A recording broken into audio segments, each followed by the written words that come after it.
أياما معدودات فمن كان منكم مريضا أو على سفر فعدة من أيام أخر وعلى الذين يطيقونه فدية طعام مسكين فمن تطوع خيرا فهو خير له وأن تصوموا خير لكم إن كنتم تعلمون. ایام معدودات، گنے ہوئے چند دن. فمن کان منکم مریضا، اس میں بھی پھر رخصت. آپ ایک بات نوٹ کر رہے ہیں کہ پہلے حکم دیا جاتا ہے، پھر اس کے بعد کنسیشن بتایا جاتا ہے. یہی اسلام کی خوبصورتی ہے کہ اس میں جبر نہیں، انسانی مزاج کی رعایت کی گئی. پیچھے آپ دیکھیں وصیت فرض ہے تم پر، تمہیں اس کی پابندی کرنی. ہاں اگر گڑبڑ ہے تو پھر وہاں بدل دو، یعنی گناہ کی بات ہے یا کوئی زیادتی کسی اور پر ہو رہی ہے تو وہاں تبدیلی کر سکتے ہو، کہ ریجڈ نہیں ہو کے. وہاں ریجڈیٹی نہیں ہے دین میں ہمارے. قصاص تم پر فرض کیا گیا لیکن معاف بھی کر سکتے ہیں. تو ہر حکم میں آپ یہ خوبصورتی دیکھیں گے. یعنی اصل حکم کی پابندی کرنا، لیکن ایسے حالات آ سکتے ہیں کہ جب تم 100%، کیونکہ اللہ تعالیٰ جانتا ہے کہ انسان کمزور ہے، انسان کے اوپر ہمیشہ ایک جیسے حالات نہیں رہتے. وہ ہمیشہ جوان نہیں رہ سکتا، وہ بوڑھا بھی ہوگا. وہ ہمیشہ صحت مند نہیں رہ سکتا، وہ بیمار بھی ہوگا. وہ ہمیشہ گھر میں نہیں رہ سکتا، وہ سفر بھی کرے گا. تو پھر ایسے میں کیا کرے؟ ایک طرف اللہ تعالیٰ نے لکھ دیا، اور لکھا ہوا حکم کیا؟ فرض ہے، لازم ہے، تاکید ہے. تو اب کیا کرے انسان؟ اب رخصت سے فائدہ اٹھائے. تو جس طرح اللہ کی پابندیوں کو قبول کرنا پسندیدہ ہے، ایسے ہی جائز حدود میں اللہ کی رخصت سے فائدہ اٹھانا بھی پسندیدہ ہے. لیکن اس کے لیے آپ کے پاس واقعی کچھ دلیل و رخصت کی.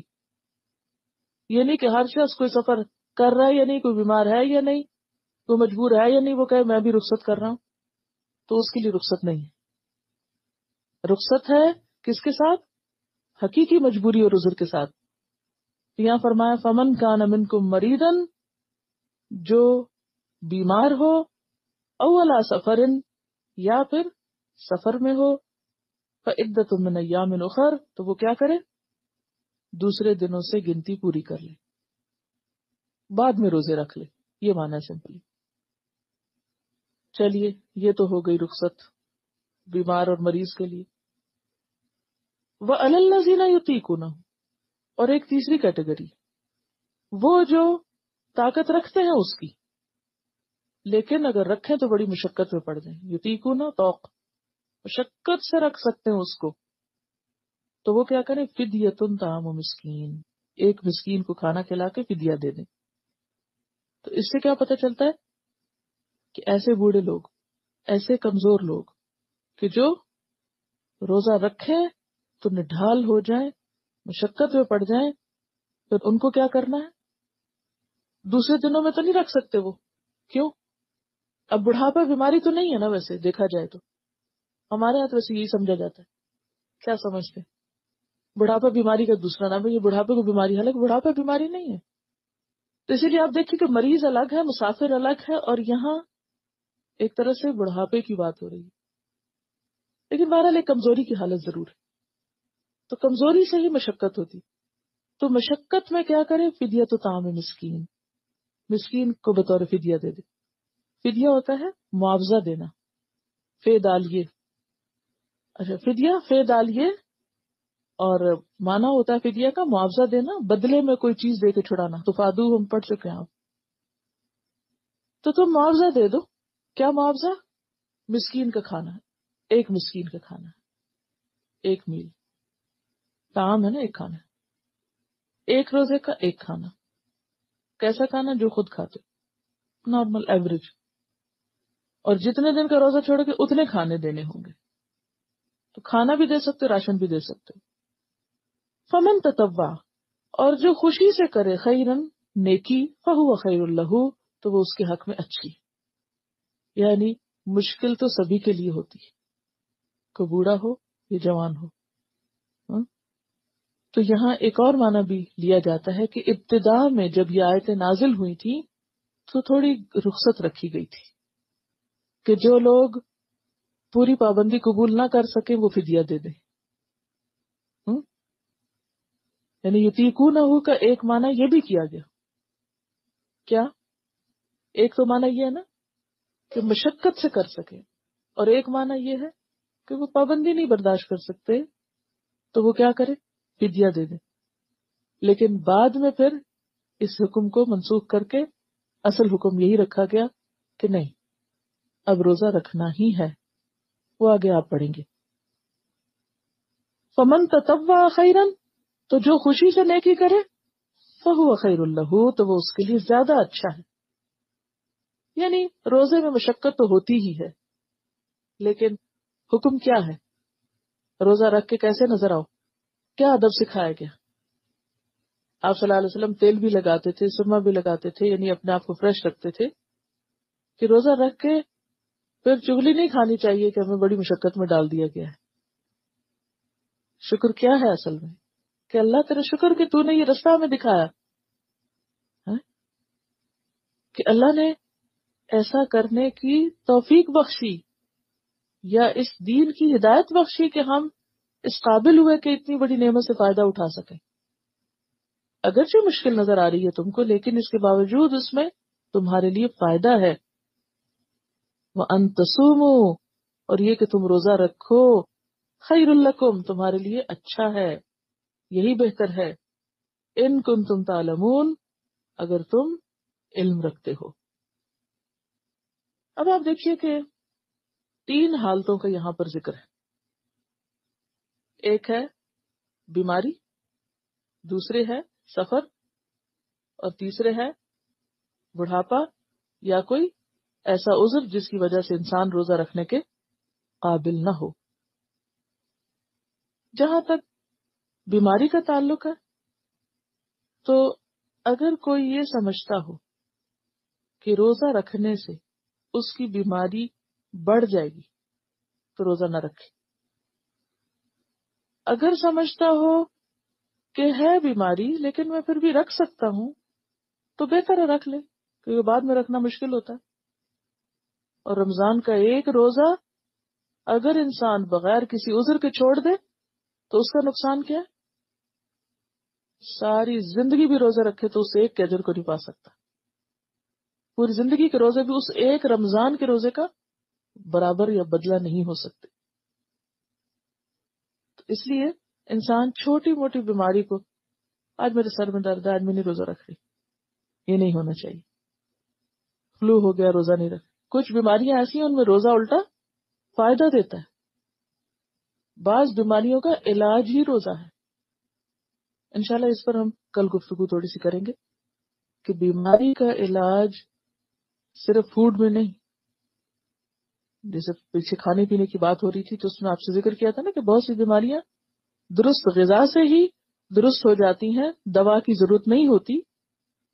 اسی طرح روزہ بھی، یعنی بعض اوقات کچھ نہ کھانا پینا بھی کیا ہے؟ علاج ہے. تو اس لیے خوشی سے یہ کام کیا کرو اگرچہ تھوڑا مشکل نظر آئے. اسی طرح ایک بوڑھے انسان اور دوسرے بوڑھے انسان میں فرق ہوتا ہے. کچھ بوڑھے لوگ بہت باہمت ہوتے ہیں اور روزہ رکھ لیتے ہیں، اور کچھ بوڑھے بہت ارلی ایج میں ہی بوڑھے ہو جاتے ہیں اور بن جاتے ہیں اور وہ روزہ چھوڑ دیتے ہیں. تو پھر یہ اس میں اپنی ول پاور کی بھی ضرورت ہوتی ہے. تو ایسے میں انسان بیماری میں نمبر 1، اگر بیماری چھوٹی موٹی ہے اور اس کے بڑھنے کا اندیشہ نہیں تو روزہ رکھا جائے، اور اگر بیماری بڑھنے کا اندیشہ ہے تو روزہ نہ رکھے، اور اگر بیماری سے ہلاکت کا اندیشہ ہے تو بالکل بھی نہ رکھے. ٹھیک ہے. اسی طرح سفر، ایک سفر ایسا ہو سکتا ہے کہ جس میں انسان روزہ رکھ سکتا ہے. مثلا 1 گھنٹے کی فلائٹ ہے، آپ روزہ رکھ کے بھی آرام سے سفر گزار سکتے، تو آپ کو روزہ رکھ لینا چاہیے. کیونکہ نبی صلی اللہ علیہ وسلم نے بعض اسفار میں روزہ رکھا تو وہ سفر جس میں انسان پر مشقت نہ پڑے تو کیا کرنا چاہیے؟ روزہ رکھ لینا چاہیے۔ نمبر 2، اگر روزہ رکھ کے انسان بہت تکلیف میں پڑ جائے، یعنی سفر کی حالت میں، تو روزہ رکھنا مکروہ ہے، اور اگر روزہ رکھ کے ہلاکت میں پڑ جائے تو حرام ہے۔ اس کے دلائل موجود ہیں حدیث میں۔ جو لوگ روزہ رکھ کے مشقت میں پڑ جائیں اور کسی کام کے قابل نہ رہیں تو ان کے بارے میں آپ صلی اللہ علیہ وسلم نے فرمایا لیس من البر الصیام فی السفر، سفر میں روزہ رکھنا کوئی نیکی کا کام نہیں۔ اور جہاں انسان مرنے کے قریب پہنچ جائے تو وہاں تو خودکشی کے برابر ہوگا پھر، یعنی ایسا سفر جو پر مشقت اور پتہ ہے کہ انسان ہلاکت میں پڑ سکتا ہے تو وہاں روزہ رکھنا حرام ہے۔ پھر ایک حدیث میں آتا ہے، بخاری کی حدیث ہے، صحابہ نے روزہ رکھا ہوتا نڈھال ہو رہے تھے لیکن روزہ چھوڑنے پہ آمادہ نہ تھے۔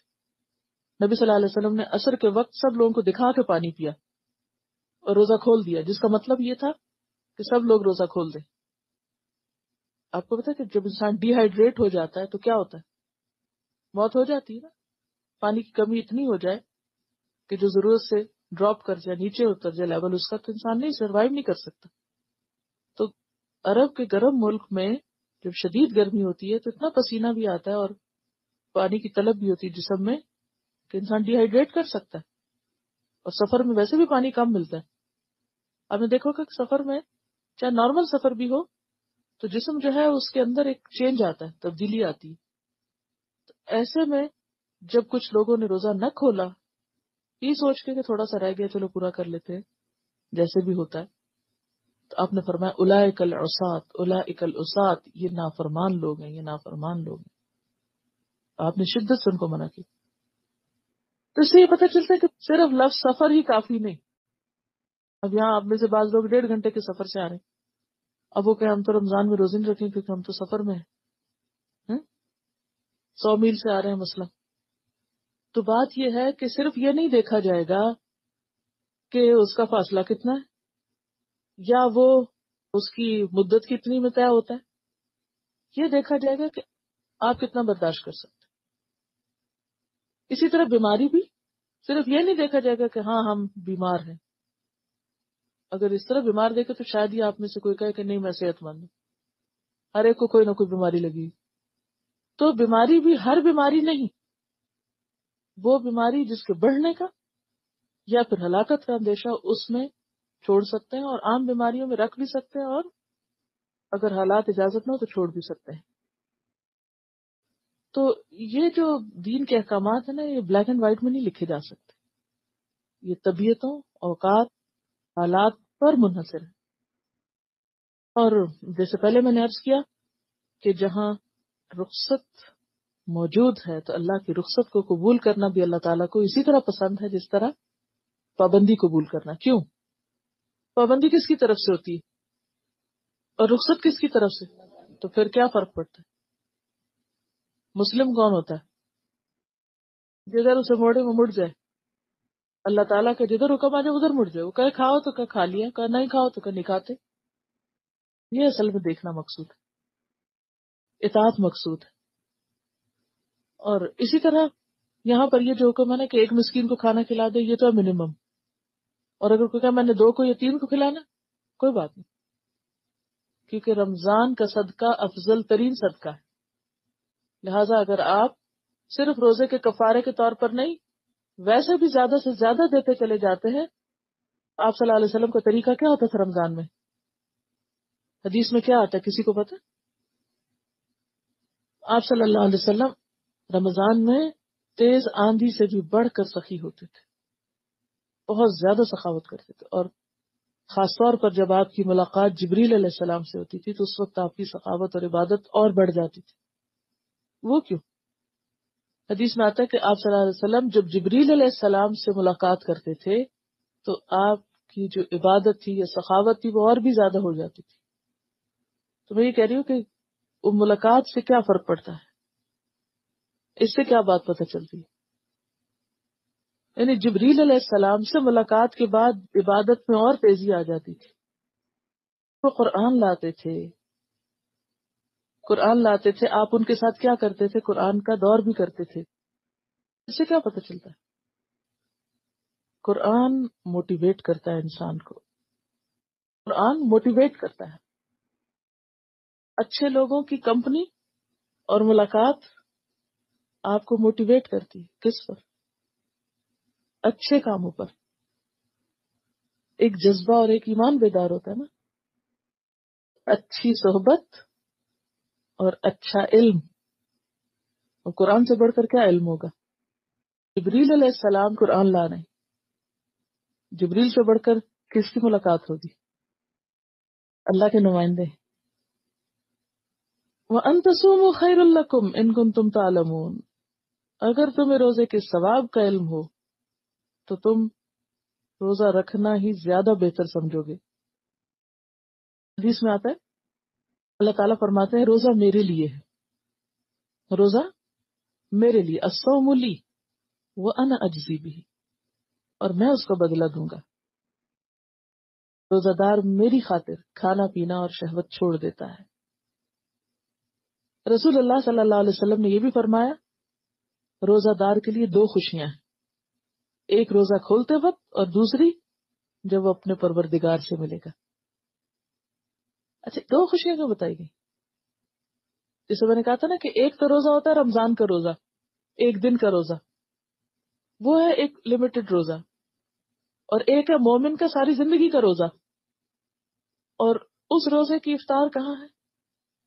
اللہ سے ملاقات کے وقت کہ یا رب ہم آ گئے وہ ساری پابندیاں نبھاتے جو تو نے ہم پر لگائی تھی. تو مومن ایک تو شرعی روزہ رکھتا ہے اور ایک اخلاقی روزہ رکھتا ہے ساری زندگی. وَأَن تَصُومُوا خَيْرٌ لَكُمْ.